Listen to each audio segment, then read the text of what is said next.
cruelty has a human heart. The truth is that this tragedy, as Mr. Beer has said, is not about an IT system. Horizon did not destroy the innocent. The malignant culture of the post office did. The post office's inveterate contempt for the sub-postmasters, its corrosive prejudice against them, its desire for absolute control over them was the incubator for these terrible events. The seeds of this tragedy lie in the misappropriation of Horizon as a weapon of domination. Voltaire's words come to mind. Those who can make you believe absurdities would have you commit atrocities.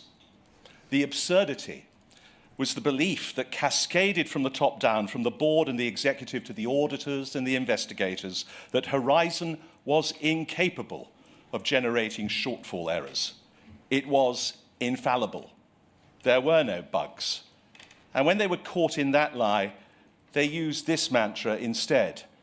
It was robust, with a few minuscule exceptions or anomalies. The sub-postmasters' plaintive cries for help were dismissed. They were stigmatized as troublemakers, incompetents, or dishonest. And they were then isolated and silenced with a lie. It's you. It's only you. You're the only one complaining about a problem.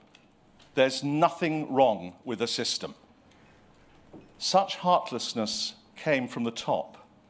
They did not listen because Horizon was not rolled out to make balancing easier for the sub-postmasters, but as a means to annex their accounts, deprive them of all autonomy, and to exert a degree of totalitarian control.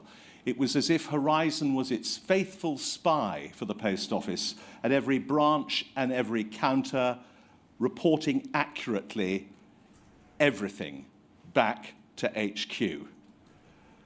The atrocities that followed were the inevitable consequence of enforcing that dogma. People were ruined. People were bankrupted. People were imprisoned. There were atrocious miscarriages of justice.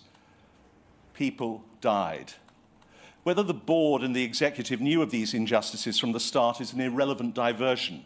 They ought to have known or appreciated that by refusing to countenance the possibility that Horizon might generate shortfall errors, they had created a terrible risk. It was a recipe for certain disaster. Paula Venables piously professed her disagreement with the instinct of her predecessor, Alan Cook, when he said that subbies with their hands in the till choose to blame the technology when they're found short of cash.